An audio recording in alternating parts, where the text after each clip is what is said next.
Hello everybody, my name is Jennifer Maker. Tonight we are talking all about the Cricut EasyPress, both the original and the EasyPress 2, and what you should and should not do for awesome iron-on projects on the Great Maker Show and Tell.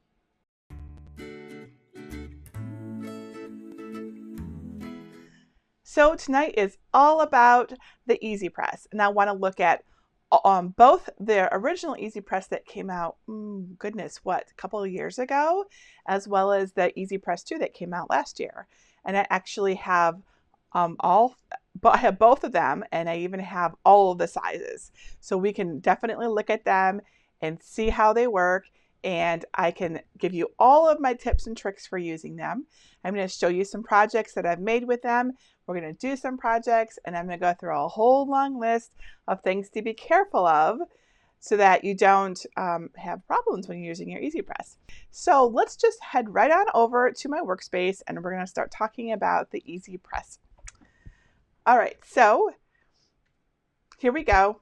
I've got my EasyPresses out already. I also would like to note that Greg has graciously hooked each of these up to a different circuit in our house. I'm going to go ahead and turn them all on.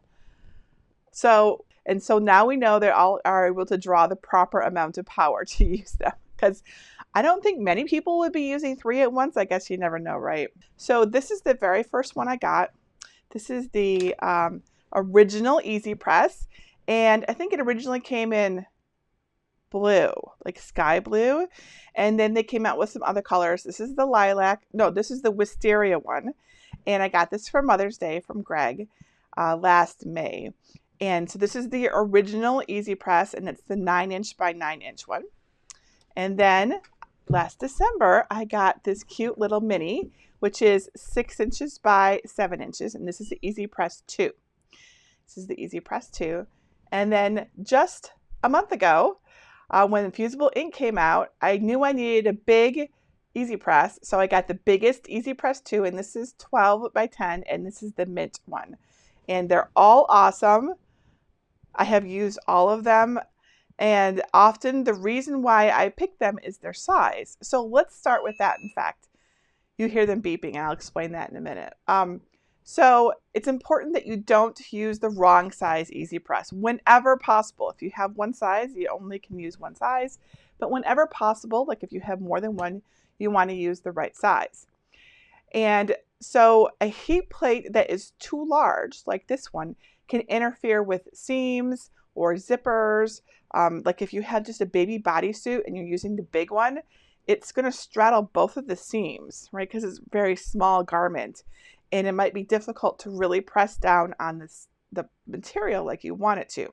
Now there's tricks and ways around it, but that's something to keep in mind. Now, on the other hand, if you have one that's too small, it might require multiple passes, which can cause your iron-on material to overheat or can cause discoloration in your infusible ink, right? We saw that 2 nights ago. So if possible, use the right size. This is actually my favorite size, the 9 by 9, because it's like right in the sweet spot.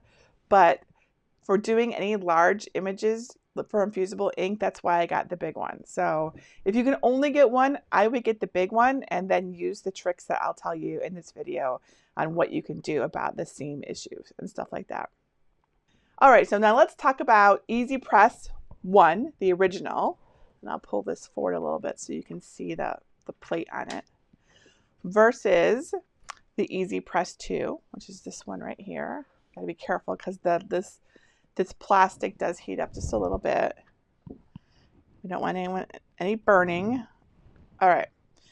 So here we have all 3 of them. Aren't they pretty? All right. So I know a lot of people say, should I get the EasyPress, the original, or should I get the EasyPress 2? So let's just go over the differences so that you understand and can make a good choice. Like the reason that we even like the EasyPress is because it has this awesome, really good heat surface with even distribution, unlike an iron. Okay, so you can see how big and flat it is. There's no little steam holes in it, and it's supposed to have even distribution across the whole surface. And indeed, when I checked it the other day, it did. It was the same at the corners as it was at the middle. It has temperature control and it has time timer. And those are really helpful when you're using when you're doing any kind of iron-on material, because they tell you how long to do things for, and they tell you what temperature. And an iron is a guess, except for time. You can time it, but you can't. It's really difficult to guess at the temperature. And unlike a heat press, which, by the way, I do not have a heat press. The EasyPress, the advantage to it is that it's a lot smaller, and it's portable, unlike the heat press. Beyond that, I can't really speak to it because I've never used a heat press. Right, so then the question is, why bother spending extra or getting a new EasyPress 2 if you already have an original? Like, what's the advantage to the EasyPress 2? So this is what I understand it to be. It's supposed to have even better temperature control. So it will always be the temperature it says that it is, and not have as much fluctuation as the original. It gets hotter, goes up to 400 degrees. So I can put this one all the way up to 400. This one only goes up to the original only goes up to 360. And the reason that we care about that is for infusible ink.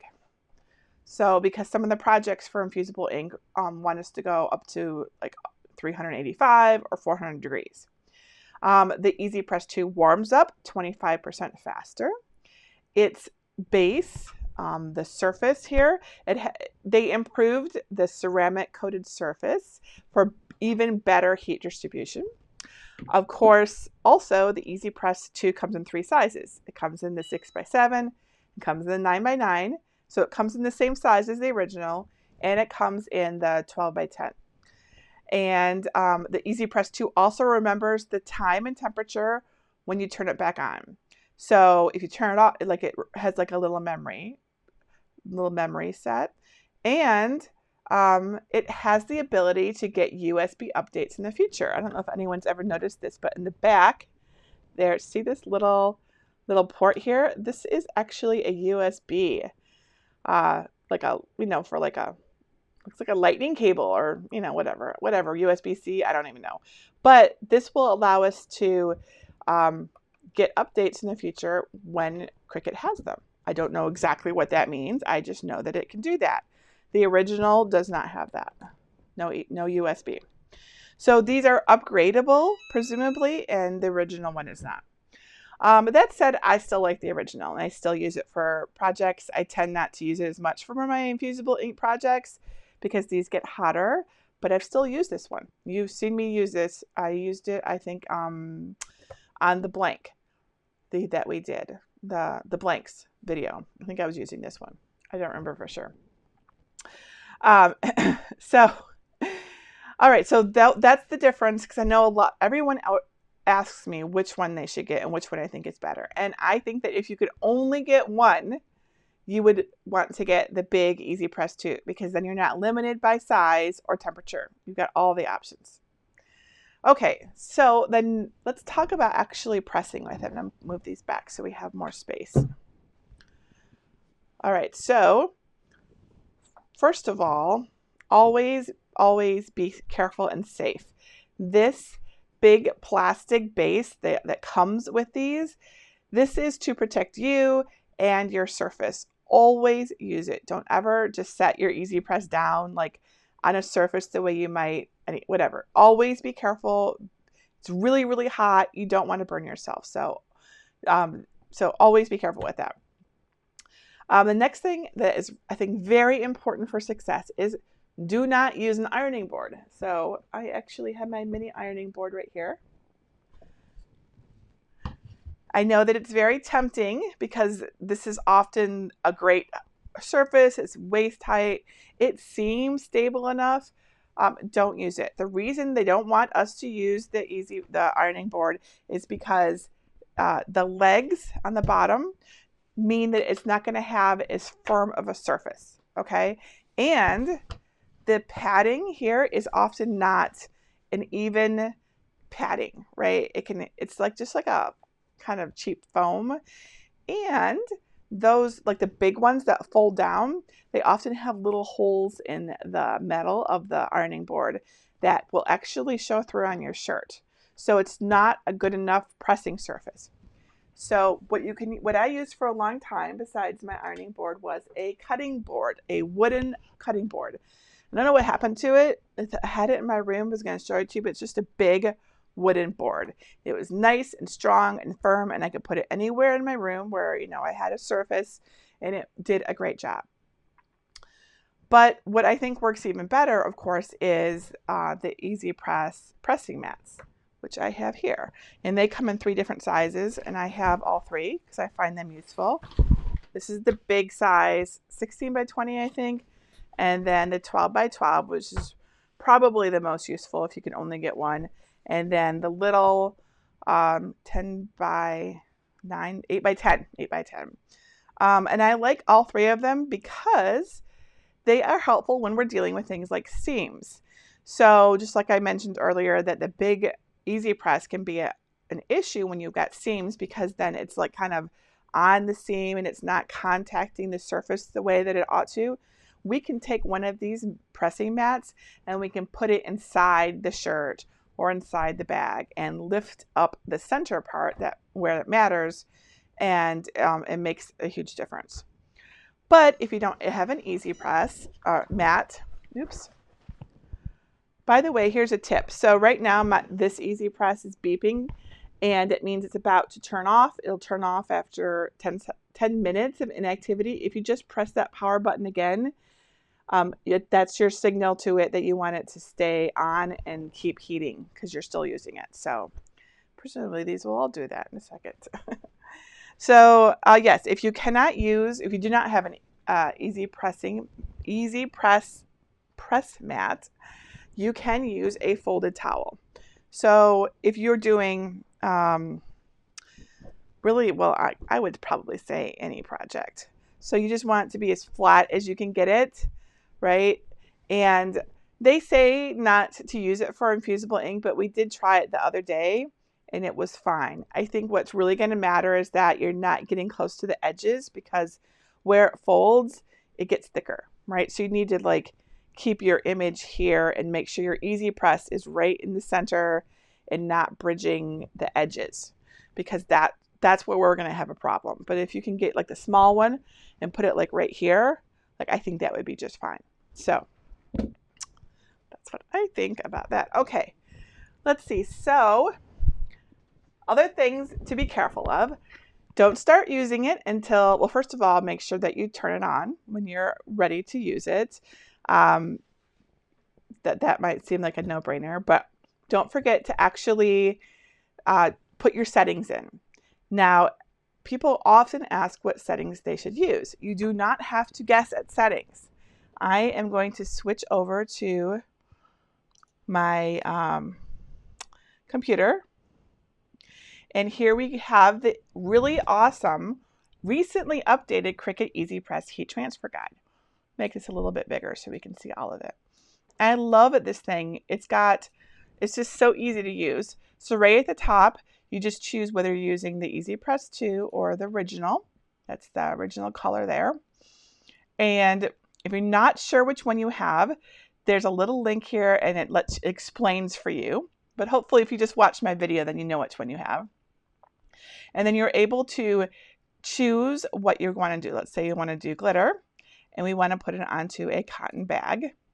And we're going to use our Cricut EasyPress mat. We click apply, and it gives us all of the directions, everything. There's no guessing. It tells us to preheat it for 5 seconds, to set our temperature to 330 degrees Fahrenheit for 30 seconds with light pressure and a warm peel.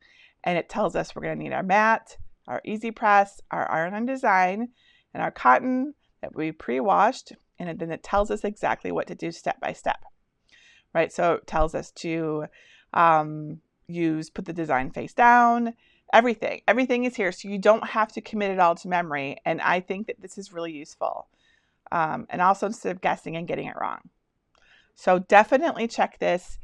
The URL for it is Cricut.com. That's got a weird URL. It's cricut.com/en_us/heat guide, but I don't find it that way. All I do is I go to Google. This is what I do all the time, guys. Let me just show you. I go to Google and I type in Cricut heat guide. and it's the first result. And so I don't have to remember the URL. It's very easy. Of course, you could bookmark that. Okay, so let's go back over to the desk. And let me bring up my notes because I put them away. There we go. Okay. So let's see what else I wanted to tell you about. Okay, so don't start using your EasyPress until you hear it beep. The beep says that it's warmed up to the settings that you want to use. So for example, if we were gonna do that bag, we would want it to be 330 degrees. Let's use our little one, our mini. So to do this, let me move this here just to make sure you can see this nice and good. We press, actually, we move it. It's kind of lights, there we go. We press the thermometer button and hold it just for like a second, and then we can decrease it. And if you hold down either the plus or the minus, what was it, 330, it goes in 5-degree increments, and that's, I'm going too far. There we go. And press it again to set it, and then it's for 30 seconds. So again, we hold down the timer for just like 1 second, and it'll flash, and it tells us we can set it now. And then we hold this down, and it goes in 5-second increments. Oops, let's do that again. There we go. So we told it to go to 330 degrees Fahrenheit for 30 seconds, but you'll note it says it's at 374. That's because it was hotter. We don't want to use it right now. It's not at the right temperature. It needs time to cool down to the temperature we told it to, and it will beep for us when it's ready. Okay? So let's just set that over there and give it some time to cool down. Okay. So be sure you wait for your beep when you have set or changed your temperature. Okay, so one of these is turned, there we go. Okay, so when you get your Cricut initially, trying to get this stuff over here. Here we go. Okay, when you get your Cricut initially, it comes with this little envelope, which has like your registration and warranty and some little directions and stuff. And it comes with this cute little glitter Cricut logo. And the idea, in case it wasn't obvious, is for you to do your very first project and actually test it out. I never did it for this one. So we're going to do it together tonight so that you can see how the EasyPress works. So it actually, this little welcome book is really cool. It tells you everything that you need to know about it. Make sure you read through it. Instead of, I mean, it's pretty plug and play. I know the first time I got it, I just took it out of the box and plugged it in and made a shirt. And it worked, and it was pretty awesome. But it is actually really good to read, because like unlike our Cricut, which doesn't really come with anything, like a little manual, this does, and it's pretty awesome. So it's a very cool little manual. Okay. So it also comes with the quick start guide for this project. So this actually says to set the temperature to 290 degrees for 30 seconds. So let's lower this, because who knows what material they're actually using here. Oops, I just turned it off. All right, 290 degrees for 30 seconds. There we go. Okay, so we're going to do this project together so that you can see how this works and how really very easy it is. Because like what I recall is that last year I got this one, which is my very first one. And then Alex wanted a shirt for school the night before school, of course. Isn't that how that always works? And I'm like, okay, well, I have an EasyPress and I have vinyl. We can do this. And I literally just got it out and plugged it in and looked up online what I was supposed to do for the material that I had. And I made the shirt, and I was amazed at how easy it was, because I don't make a lot of iron-on vinyl projects. I have made more since then, but I don't typically do that. All right, so I'm going to check for questions while we're waiting for that to cool down. Elizabeth says, should you wash your shirts before using? So yes, that's what Cricut recommends. And when you do that, it's generally a good idea too, because it removes things like sizing, or which are like chemicals that they put on the shirt to make it look more vibrant, make it not so wrinkly in the store, make it look more appealing, and make us want to buy it. And if we remove that, it can help your iron-on design adhere better. That said, some people who sell t-shirts like to not do that, because as soon as we wash it, it looks like it's washed and it looks like it's used, because it looks different from what we see in a store. And most of the shirts that we buy, like with pre-designed shirts in the store, they have the sizing on them still. So it's up to you whether like most people say it works out fine. So yeah, wash it if you would like. If it's for you and your family or your friends, wash it. If you're going to sell it, you get to decide what you want to do. And yes, you guys are asking about this color. This is wisteria. This is, oh goodness, is it like raspberry? I can't remember what they call this red. No, I think it's something else, but I can't remember. And this is mint. Yeah. So pretty colors, definitely pretty colors. Let's see. Nancy says, which one would you recommend size-wise? So of these three, if you were to only be able to get one, I recommend the bigger one so that you can do all the projects and not be restricted, especially with infusible ink. That said, my favorite size is the 9x9. This one is really big. It's really big and it's heavy, right? This is the one I tend to gravitate towards the most, the 9x9. It's a good size. It's not heavy. It's really easy to use. So that's my suggestion. Jen says, my EasyPress one gets up to temperature, beeps, and then a minute later goes down a few degrees, and the light goes from green to red. Anyone else? Is this typical for the EasyPress one? You know something? I think it is. I have seen that happen with mine, and I think that is one of the reasons that they came out with the EasyPress 2, because they said it has better temperature control. And I think that's what they're saying, is that some EasyPress 1 owners saw that there was variable temperature. In other words, what the temperature gauge said was not actually what it was. So they improved it with the EasyPress 2. So I think that does happen. I can't say that it's caused big issues though. I've never had a problem, just for the record, even though it does do that. And Avion says, do you have to hold the EasyPress while in use, or can you leave it alone until the timer stops? That's a great question. And typically when you're doing a iron-on shirt with vinyl, you want there to be some pressure. There's two kinds of pressure that we use with the EasyPress. The first is light pressure, and that is like one hand on the EasyPress and about 5 to 10 pounds of body weight. That's light pressure. So all the infusible ink projects that you saw me do this week, you saw me put just one hand on, right? Because they all called for light pressure. By the way, this just beeped and it's ready. Whereas if it calls for firm pressure, you put 2 hands on it. And I recommend you stand up if you're like sitting down, so that you can actually put enough pressure on it. And you want 15 to 20 pounds of body weight. So you kind of lean into it a bit. Okay. So light pressure is one hand, and it's just kind of pressing down, right? It's kind of just the weight of your hand on it. So you don't actually want, except for a couple of the infusible ink projects like the coasters, you don't ever want to just take your hand off of it.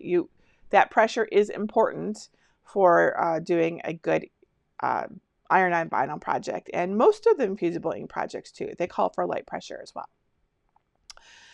Okay, and Debbie says, I was working on a sewing project and I was tempted to use my EasyPress 2 to press my fabric. I didn't though. Could you? Totally.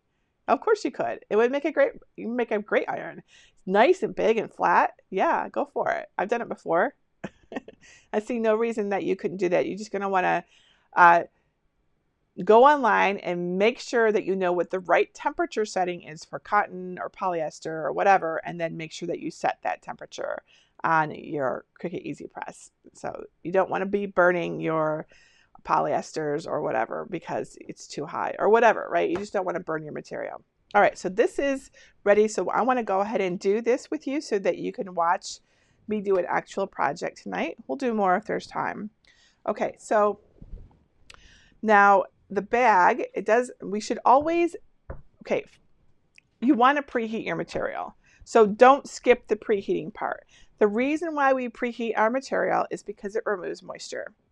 So what I'm going to do is I'm going to put my 12 by 12 mat down, and I think I'm actually going to put this inside. So of course I messed up my mat, so I'm going to put it face down, even though it tells me not to. It'll be fine. And we're going to press this and remove the moisture before we actually do our project. Push that back a little bit. So for preheating it, let's see. Let's see what our heat guide says. I think it was preheating it for 5 seconds, but let's double check. Yes, we're going to preheat this for 5 seconds. So all I do is I just pick up my heat press, my EasyPress, and I just place it straight down, and I go ahead and push the power button, and I just go for 5 seconds on the timer. So that's it. And that will be enough it removes the wrinkles, and it also gets rid of any moisture that's in there.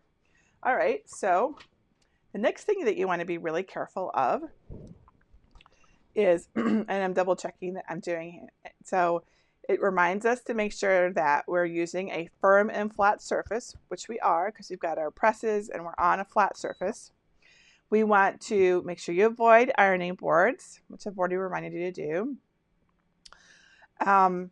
We have preheated our base material, which I think is really, very important. It says never skip this step. Trust us, it's important.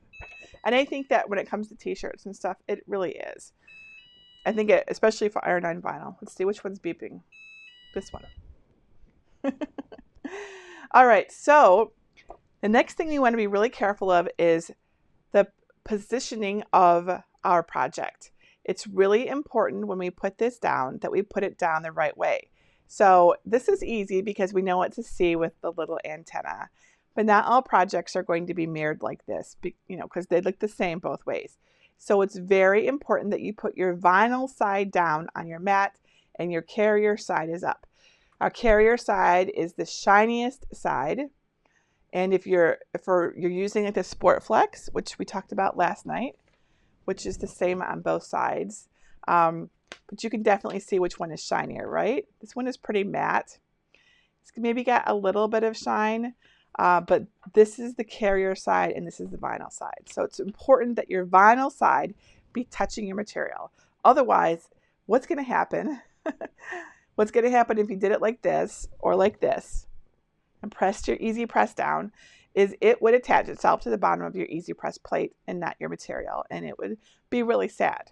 So always pay attention to what side you're placing your design on, okay? And of course, make sure that you're cutting it out right. If you're not sure which side to cut, review my video from last night. I have a blog post also on which side to cut your iron-on vinyl so that you always know and don't have to guess and make mistakes.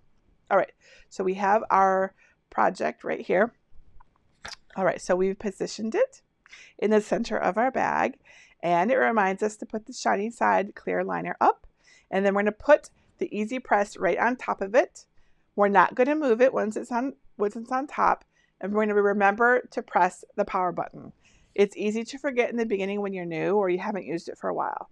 So we're going to press this the timer, the start button, I should say. This is the start button. We're going to press that because it's going to start our timer, and that's important. So let's go ahead and let's just double check our settings. 290 degrees for 30 seconds. All right. So I'm going to go ahead and do this, and we're going to place it straight down on our bag and press the go button. And this calls for light pressure. So that means I just have one hand on it and I'm pressing down, but I'm not pushing down, and I'm not standing up right now. So I have about 5 to 10 pounds of body weight pressing down on this. And this is what light pressure is. So we wait until it beeps. Don't lift it up. Don't move it around.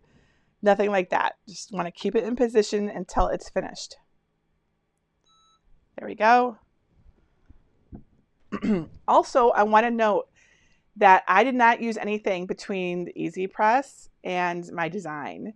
And that might surprise some people, but this is one of the features of the EasyPress is that in most cases we don't need to put a pressing material over it. There are certainly some exceptions, especially when we start to do layers. In that case, it's good to have like a protective surface because then the carrier sheet is missing, but not always. Sometimes it's there too, and we can just go ahead and place it. But you shouldn't need anything else. And I don't even own a Teflon sheet, but if you, like a lot of people like with heat presses, they use a Teflon sheet, but you shouldn't need one, okay? I don't even have one. I should get one, but I don't have one. So that tells you how much we don't need it. All right, so the next thing that is important to do is when you peel this, you don't want to peel it too fast or too slow. You need to read your directions and make sure you peel it at the right time. There's two basic peeling times. One is warm peel and one is cool peel. And it will tell you in the heat guide, the Cricut heat guide, which one you want to use. Now, one of the mistakes I made really early on was I felt that warm peel meant hot peel. Like as soon as I finished, I should be peeling it off. That's not what it is. You need to wait until it's not hot, it's just warm. So now it's warm, not hot. So I'm going to go ahead and peel it off. So I should just be able to, got to find a good spot to lift this up. So I'm just going to peel this carrier sheet right off of this. Get the big C off. There we go. Ta-da! So that was really easy to do. And if we had waited until it was cool, it might have been really difficult to lift off. It might have wanted to start pulling off the material because it's stuck onto it. Now, some iron-on vinyls want cold peel. And in that case, you just wait until it's all the way cooled down. Okay, so that's important. That was probably my biggest mistake when I was doing things is I interpreted warm peel to mean like as soon as it was done, but it's not. You want to wait till it's warm to the touch instead of hot to the touch. And I also, let's see, and they have directions here, and this is important. If the liner does not lift easily, put it back down and reheat it for a few more seconds. I actually have to do that fairly often. I start to peel off, and if you start to see the edges come off when you peel it, don't keep going, stop, put the liner, the carrier sheet, the liner back down, press it again. You don't usually have to go for as long, but clearly it needed more heat. And it might also have needed to be warm when you peeled it. You might have waited too long. So, but it's okay to do that. I often do that because I guess I just mess it up. Sometimes iron-on vinyl and I are not friends. And that is it for this project. Now, if we were doing a t-shirt, I would also recommend that we actually flip it over and do the other side. I find that that really makes a difference, and often the instructions will call for it, but doing the other side can really help your design stay in place. Just a little extra heat on the other side. All right, I'm going to stop and look for questions. I don't want to get too far ahead of questions. Let's see. Jen says, what is a foolproof way of finding the middle when applying your iron-on? Do you use a ruler? Do most of you eyeball it? So I do have a wet method to do this. Let's set these aside here so I can show you. And I'm going to take a shirt. Let's see here. I'll take a shirt I've already done. Okay, so here is a shirt that I did for the iron-on t-shirt tutorial. And we can actually see here that we've got a lot of different iron-on vinyls on this one shirt. So we've got a foil metallic, which is super pretty, a patterned iron-on vinyl. This, I believe, is Sport Flex in like seafoam. And then down here, I did all 6 of the ones I've been experimenting with. So here's glitter, here's holographic, isn't that pretty? And here is the mesh, and then the same 3 from before. Now, here is my foolproof way of making sure I get them in the center. I take my shirt, I fold it in half. I make sure I line up my sleeves and my seams. So line up all of your seams just like this, so that you get everything all lined up. And you take your EasyPress and you press right down the middle to give it a little bit, just a little bit of, so that you can see where you folded it, right? Just a little bit of a, you don't want to like go crazy and like put a giant seam, a giant fold, giant crease that's not going to want to come out, but enough that you can see it. And then you open it up and you can see where you can see your fold when you go to do it. Once you've done that, I don't want to do it on this one because I've already ironed it. And you can then see exactly where the center is. And then you just center your project right down the center because you've creased it in the middle. That's what I do for all my shirts. And it's super easy and foolproof. And it also helps for making shirts straight because we have the seam down the middle and it works really well. So that's how I do it. Now, if you need it to be different than that, like if that's not, doesn't feel comfortable enough to you because, you know, what if you get it folded wrong or something, that I have seen some really cool t-shirt rulers. So I wish I could tell you where to find it right now. I think I saw one on Etsy where they were selling the SVG and you could make it yourself, which I thought was pretty cool. And that one's beeping. And you could then just print it out, put the vinyl onto it, I think it was engraved onto the acrylic plastic.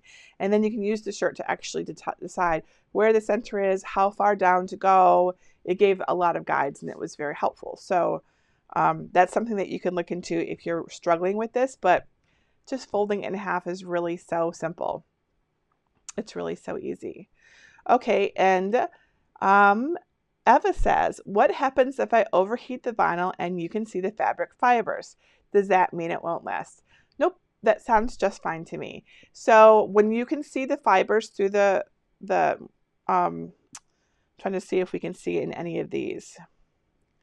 Maybe we can see them in this one. This one that's pretty, I know you guys probably can't see it, but I can see the weave of the t-shirt showing through on the vinyl, the metallic vinyl.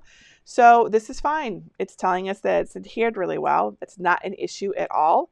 That said, you don't need to see the fibers to know that you've adhered it well. There's been a lot of research into this. All of the companies that make vinyl and heat presses have tested this. So if anyone tells you you have to be able to see the fibers through it for it to be actually adhered, that is not true according to all of my research. And I did a bunch of it a couple weeks ago too when I was doing my when I was doing this project, in fact. Some vinyls are more likely to show it than others. And so it's not, doesn't mean it's neither good nor bad if you see it, but chances are if you see it, it's going to be stuck there too. So it's not a bad thing at all. Definitely not a bad thing. Okay, and then Ginger says, when you do the other side with heat, do you have to protect your mat in any way or put the design directly on the mat? You can put your design directly on the mat. It's already adhered. It's fine. If you would like to protect it, you certainly can, but there shouldn't be any issues. The only time that I might say that's not true is when we are doing like printable iron on. So in that case, you're going to want to protect your surface because the heat can make that your ink from your inkjet or your laser jet actually bleed through. So, but otherwise it should be fine. I haven't had any issues with that at all. I've just flipped my shirt over. All I've done was with all of these, I did a whole bunch of t-shirts for that one video, and you'll see it in that video, which is my how to make an iron-on vinyl t-shirt on a Cricut. I think that's what that tutorial is called. So I just flipped it over and I pressed it again. That's it. Didn't do anything else. So pretty easy. Okay, let me go through my notes and see what else we're missing. Let that know we're still using it. All right, let's see. Other things that you want to be careful of are not letting your project slide around. So let's say we had this, which we did last night, and we'll use this mat here. We have this shirt, which is, by the way, this is a polyester shirt, and this is Sport Flex.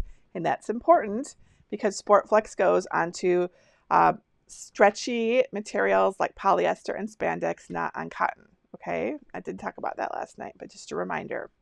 So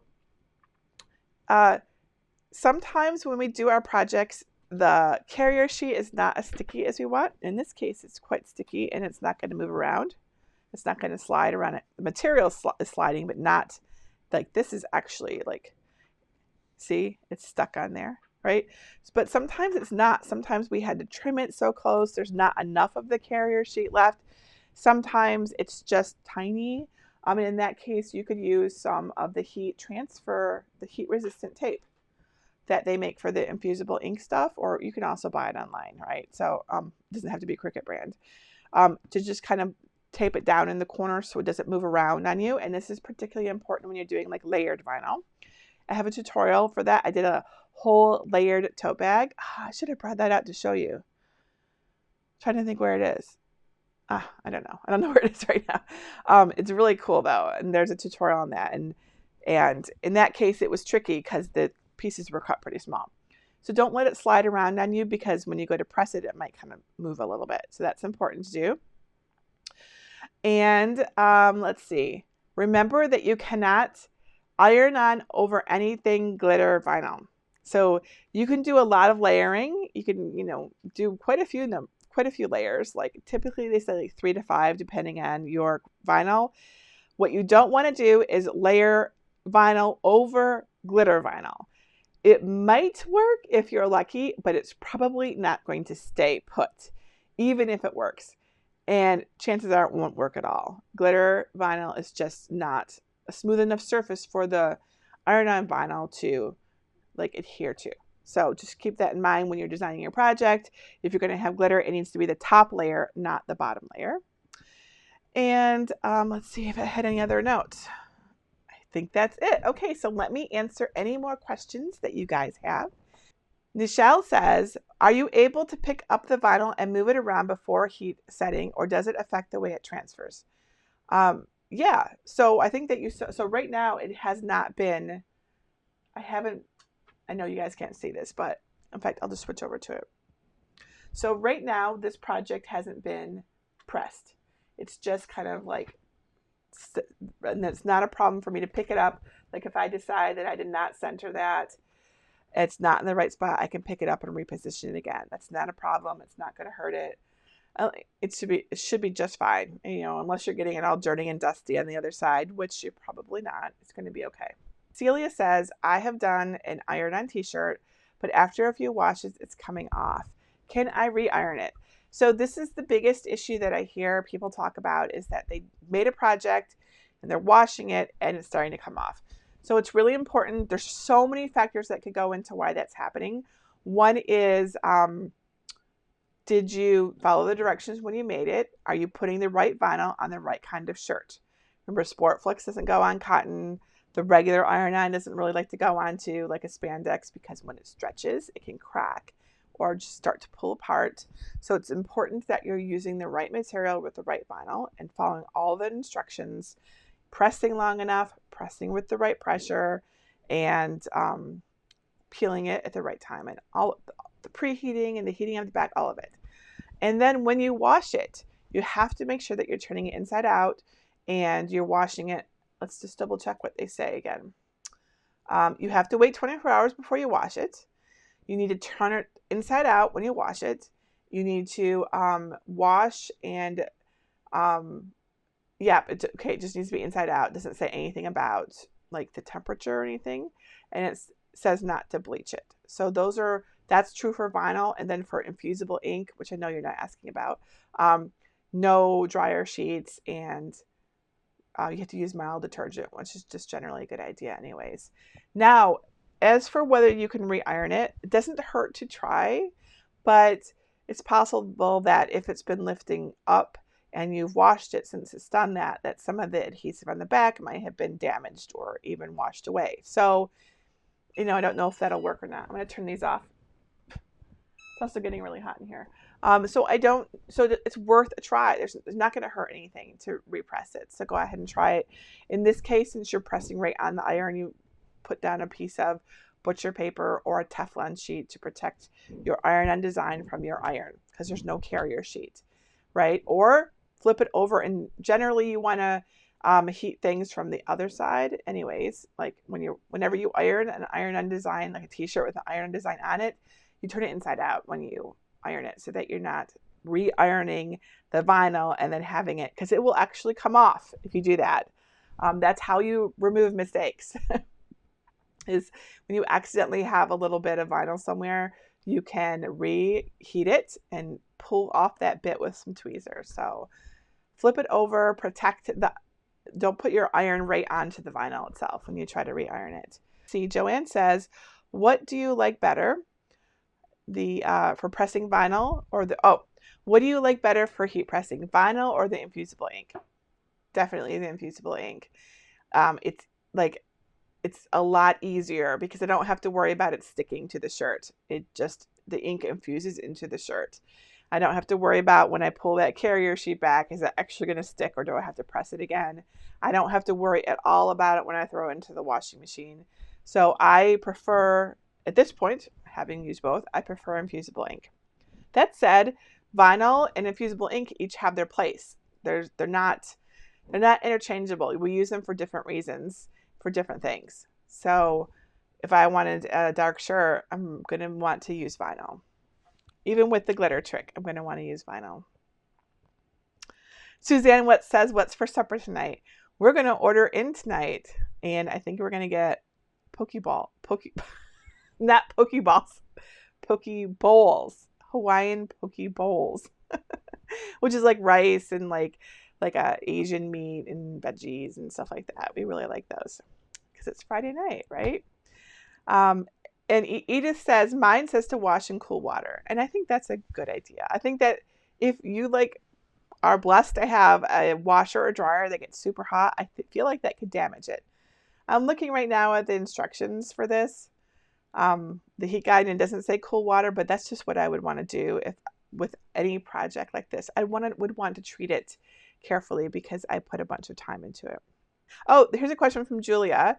She says, I have a heat press. Would you still recommend to get an EasyPress? Well, not having a heat press myself, it's difficult to advise you because for all I know, heat presses are amazing. That said, I have watched a number of videos and read blog posts from people right around the time that the EasyPress came out, and they were comparing it, right? Is it worth it to get an EasyPress if you already have a heat press? And what I heard people say is that they really liked it because it was so much smaller, and it took up less room, and you didn't have to have it out on your counter, and you could put it away. And that, my friends, is the reason why I don't have a heat press. I do not want a big black heat press sitting out in my craft room when I use it like once a month. It's just not worth it to me. I would much rather have this Cricut EasyPress that when I need the counter space back, I can just put it away. So, and it works great for everything that I do. So if you already have a heat press and you're happy with it, I mean, I don't see a reason to get an EasyPress unless you need more spacing in your craft room, or you need to be able to take your EasyPress with you because it's portable, right? So that's, I think, the reasons why you might want to do that. Okay, I think that, Jennifer says, will I be doing individual videos on the new Maker tools? Yes. What I would like to do is project-based videos, which is what I usually do. I already have awesome ideas for what I want to do with each of the tools. And so I will do projects, and I will then show you the tool while we do the project, and I'll share my files with you, and just like what I normally do, because I think that's fun. And I think that is it. Thank you all so much for joining me and hanging out with me on your Friday night. You guys rock. I really appreciate that. And thank you for joining me while we did these videos. This was a lot of fun, and I really enjoyed doing them with you. Thank you to my team, who I sprung this on at the very last minute and said, hey, we ran out of videos. We need to do some more videos for the end of our giveaway. And I really, really appreciate your help. Thank you for being here and doing this with me. All right. Well, I hope everyone enjoys their weekend. Thank you again. And I am actually working on some videos doing a design space tips and tricks video that I will put onto YouTube soon. And I'm working on, Greg and I have an awesome project for vinyl storage. It is so cool. You guys are going to totally love this. I haven't seen anyone else do this. We came up with this idea today. He actually already went out to IKEA to get the supplies to build it. Everything that you need is from IKEA. It's so cool. You're going to love it. So if you have a big vinyl collection like me, you've got to see this tutorial. So we're going to work on it this weekend, and I will get the tutorial and the blog post and all that stuff out as soon as I can. Okay, I think that's it. Thank you all so much again, and I hope you have a great weekend. Bye.